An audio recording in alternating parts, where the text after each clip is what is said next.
السلام عليكم ورحمة الله وبركاته. ازيكم عاملين ايه؟ احلى متابعين واحلى مشاركين في الدنيا. النهارده بقى هقول لكم هنشوي البطاطا ازاي. دلوقتي بقى احنا جبناها اهوت وغسلناها زي ما انتم شايفين كده ومنضفينها وجميله. فولعت الفرن واحطها في الفرن ويلا بينا نشوف هنعمل ايه.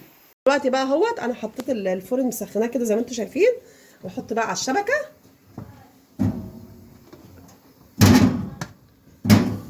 دلوقتي بقى انا حطيتها في الفرن اهوت شويه ونشوفها عملت ايه وارجع لكم تاني. رجعت لكم تاني اهو بعد ما استوت البطاطا. شوفوا بسم الله ما شاء الله، ولا تكاليف ولا اي حاجه اهو. بسم الله ما شاء الله جميله.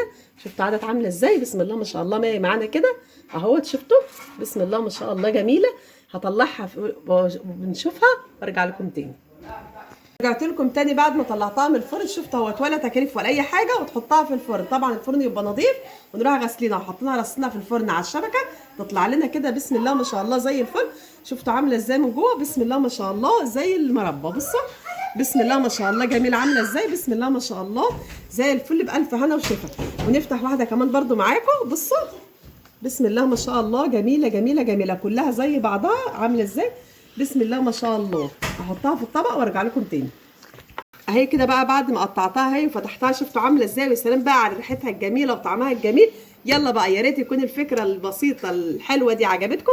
مش تنسوني في اللايك والاشتراك مع مطبخ الصفا. تصبحوا على خير.